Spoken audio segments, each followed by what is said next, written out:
Welcome to Strip Cover Lit, where we squeeze the bigger picture of literature. I'm Adrian Ford, and we are here for another short story discussion. This short story discussion comes to us out of the Oxford Book of American Short Stories, compiled and edited by Joyce Carol Oates. The short story in question comes to us from Richard Ford and is titled Under the Radar. I don't know the reason for the title. So this is my first read of this short story. I have actually only had experience with the Richard Ford short story known as Communist or The Communist. I believe it's just Communist. Really enjoyed that short story. Probably top 25 for me, maybe top 25 for me. I'm not 100% sure. I haven't made a list yet, but if I did, I think it would probably rank in that top 25. But this short story is a little bit different. So what I'm going to do is I'm going to discuss this short story using largely quotes from the short story, but then having a couple talking points. And I think I want to introduce this short story discussion by noting the fact, a really weird thing about short stories. Oftentimes in short stories, and normally within, I would say probably, and I haven't done studies on this or anything, probably within the first 3 paragraphs of a short story, most times within the first 3 paragraphs of a short story, there's this weird little paragraph that basically summarizes the whole thing. It's almost as if all short stories contain within them the back sleeve summary of a novel, but in the short story. It's a weird thing. It's a really weird thing. You just keep your eye open for it, and you'll notice it more and more. Here, we are lucky enough to have that paragraph as the first paragraph. And along these lines, another weird thing about short stories is there is often a paragraph. So there's always a paragraph in which the theme becomes prevalent. But there's also this weird sort of introductory paragraph where the themes of the short story are introduced. I think I have a theory that what this is the summary paragraph is the writer working on his or herself initially to get that short story going, and they just never edit it out, because most of these paragraphs can be completely deleted, and they would make the short story more punchy.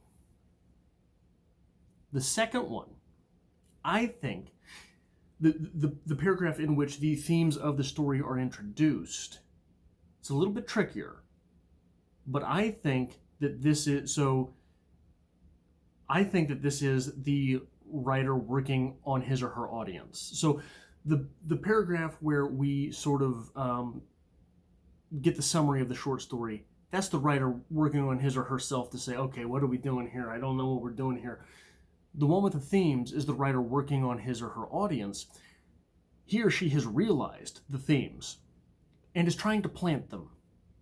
It's a vestigial paragraph. It's a first draft paragraph that is never smoothed out. So here we have the first paragraph being the story summary. The second paragraph being the introduction to the themes. So Under the Radar starts as such.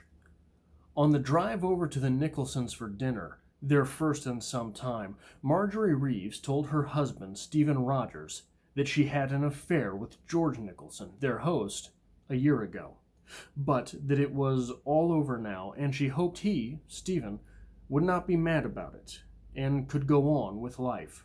The second paragraph reads as such. At this point, they were driving along Quaker Bridge Road, where it leaves the Perkins Great Woods Road, and begins to border the Shenipsit Reservoir, dark and shadowy and calmly mirrored in the late spring twilight. On the right were dense young timber, beech and alder saplings in pale leaf, the ground damp and cakey. Peepers were calling out from the watery lows. Their turn onto Apple Orchard Lane was still a mile on. The first paragraph, it's 90% of the story. That's 90% of what happens here. There's one big thing that happens later in this story, but 90% of what actually occurs, the action, 90% of the action here has already taken place. That second paragraph, the themes, the introduction of themes. How cold and distant is that paragraph? A man's wife just told him, I cheated on you. Not just that. I cheated on you with the person who we're going to see. And the very next paragraph is, hey, so they were on this road. There were woods on this side, and there's a reservoir on this side, and there's still a mile to drive before they take their exit. They were a young couple, Marjorie and Stephen, and they had upward mobility, but Stephen is the breadwinner here. Stephen is driving their relationship in the world, is driving their relationship on the road, but he's not in charge of it. Marjorie is, in this story, sort of a trophy wife, but she's not your typical trophy wife. She's sort of an alternative type of trophy wife. She went to a better school, I think, I might be wrong, a better school than did Stephen, but she has an art degree. And like all assholes, you can't do anything with an art degree. So here I am talking to you through a cell phone camera on the internet because I, too, have an art degree of types. I have a bachelor's in English literature and a master's in creative writing. That's why I do this. Then we get a little bit later in the short story. Marjorie, however, did not think of herself that way, only that she liked men and felt happy and confident around them and assumed Stephen thought that this was fine and that in the long run it would help his career to have a pretty, spirited wife no one could pigeonhole. To set herself apart and to take an interest in the community, she'd gone to work as a volunteer at a grieving children's center in Hartford. Which meant all black. And it was in Hartford that she'd had the chance to encounter George Nicholson and fuck him at a Red Roof Inn until they'd both gotten tired of it. It would never happen again. It would never happen again. Her view, since in a year it hadn't happened again.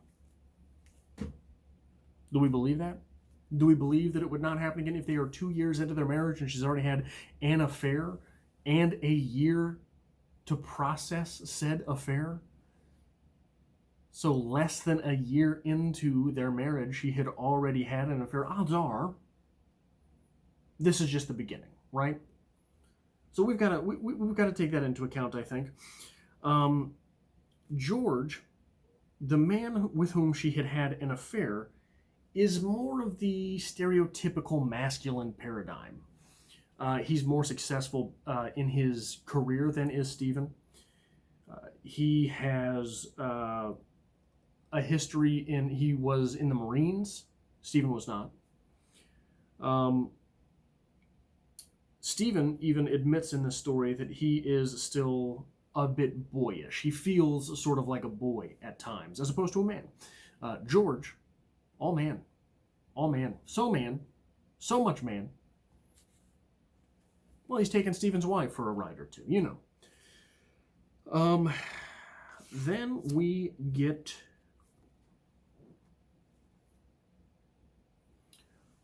Stephen processing the information that he'd just received.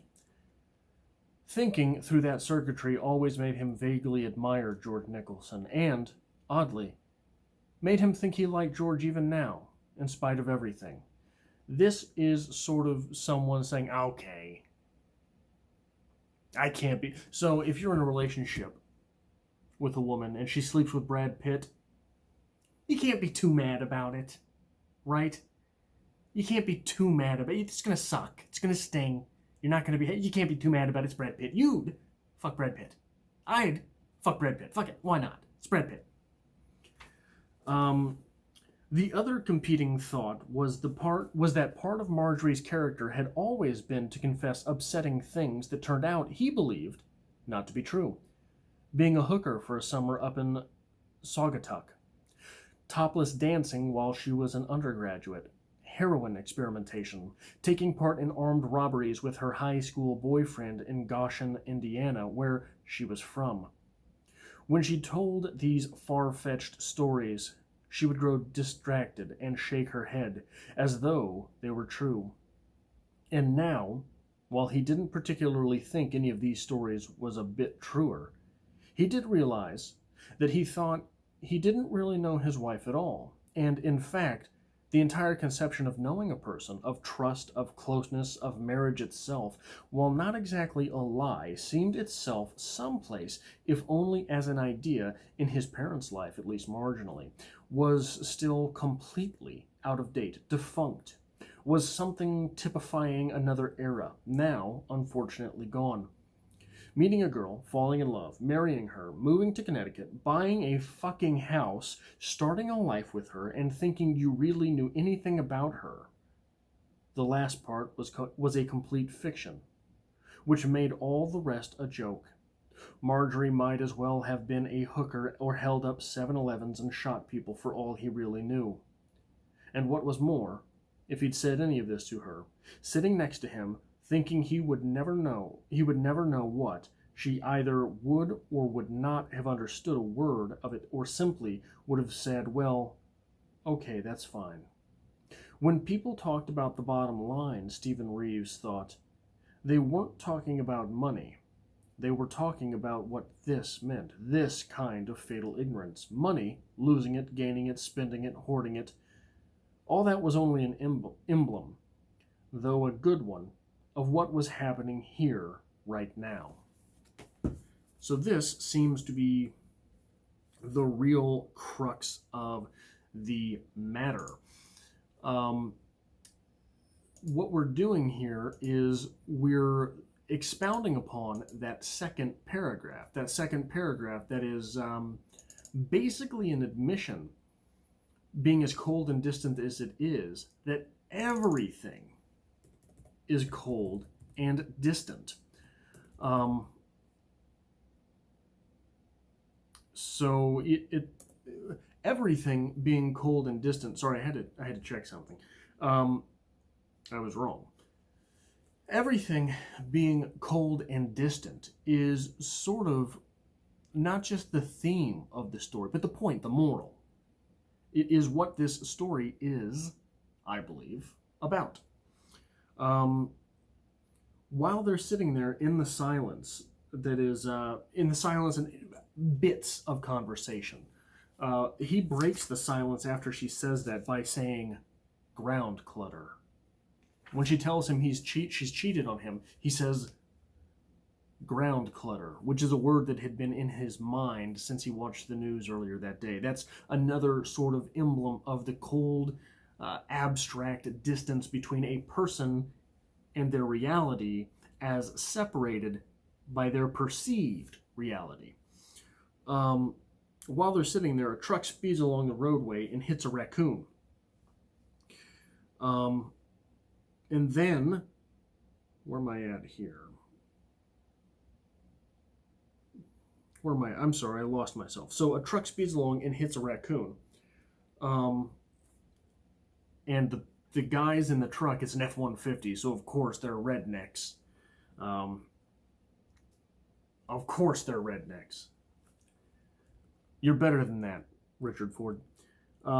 Ford, though, by the way, Ford F-150, Richard Ford, they laugh about it as they drive off. And he just sits there and watches the raccoon. And Marjorie asks him, do we do something here? Talking about the raccoon, as the raccoon's laying in the middle of the road, and he says no. It was then that he hit her. He hit her before he knew he'd hit her, but not before he knew he wanted to. He hit her with the back of his open hand without even looking at her. He hit her straight in front of her face, straight in the nose, and hard. In a way, it was more a gesture than a blow, though it was, he understood, a blow. He felt the soft tip of her nose, and then the knuckly cartilage against the hard bone of the backs of his fingers. He had never hit a woman before, and he had never thought of hitting Marjorie, always imagining he couldn't hit her, and when he'd read newspaper accounts of such things happening in the sad lives of others. He'd hit other people, been hit by other people, plenty of times. Tough Maine boys on the ice rinks. Girls were out, though. His father always made that clear. His mother, too.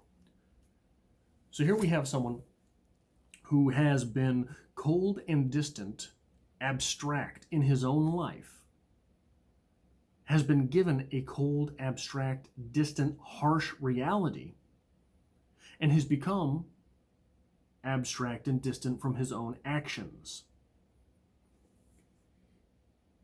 He hit her before he knew he'd hit her.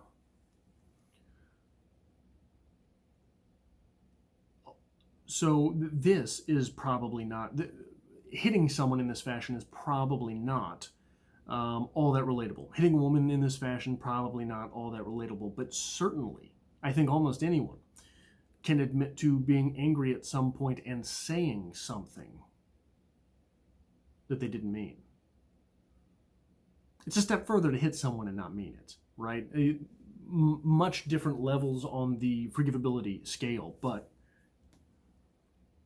to become cold and distant from your own actions, to become abstract from your own actions in the sense that you would say something regrettable, is certainly relatable.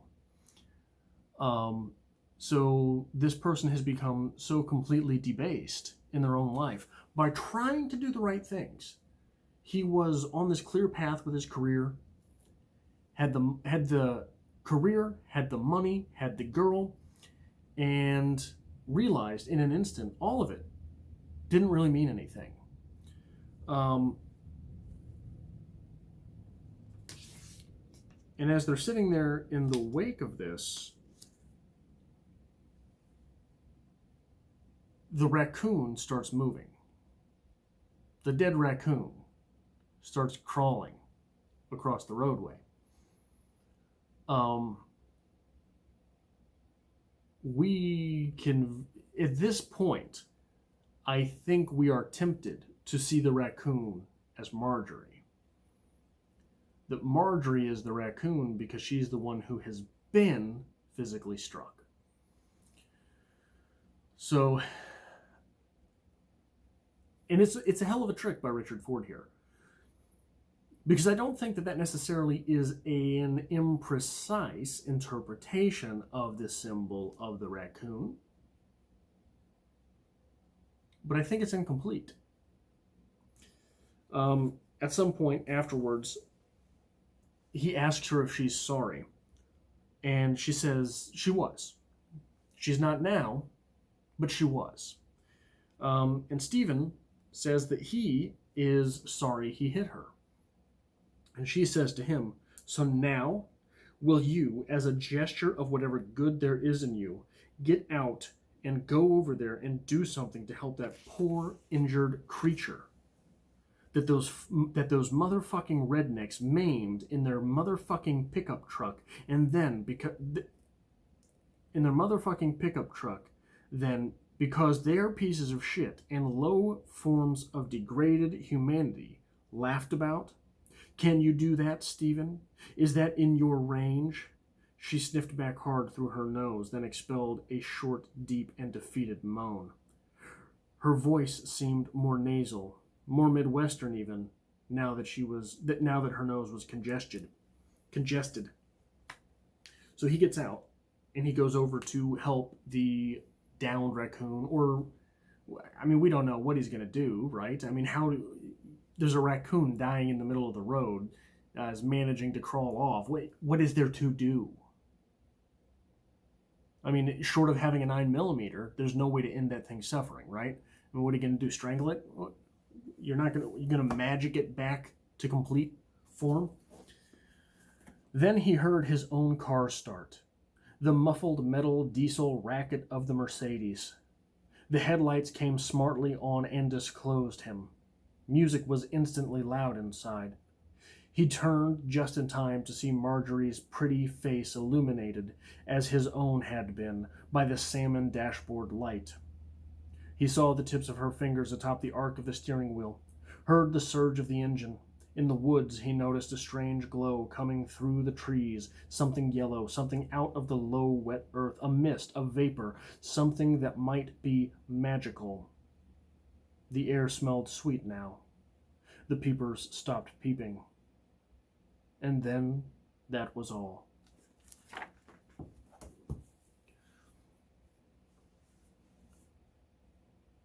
So the full trick here, the full trick, is that raccoon, that's both Marjorie as well as Stephen. That raccoon is both Marjorie and Stephen here. And to conclude the full trick is the fact that even in death, Stephen has become abstracted. He notices her fingernail tips, he sees her pretty face, the music is somewhere in the car, there's a glow coming through the trees, something yellow, something out of a low, wet earth, a mist, a vapor, something that might be magical. The air smelled sweet now. The peepers stopped peeping, and then that was all. I think what I take away from this short story is that it is all just a matter of paying attention, being mindful in your life. The moment you stop being mindful, you start going through the motions, things slip through your fingers, even perhaps your own death. Stephen thought at the beginning of this short story, a mere 8 pages ago, right, that he had everything. Not perfect, but he had everything kind of rolling, kind of going the way he wanted it to go, kind of going the way that he even mentioned the fact that he did not come from a particularly great household as a child. He made his way in this world on his own and sort of, by your bootstraps, right? Pull yourself up by the bootstraps. He had done a great deal of this, but at some point, quit paying attention, quit being mindful. And when that happens, the decay starts on the fringes of your life. The decay starts right around the edges of everything.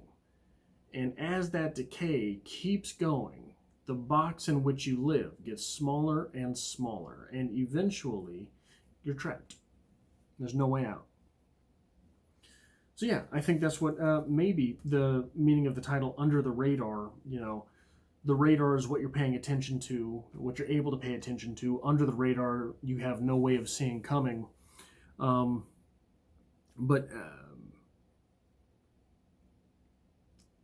Yeah, I think that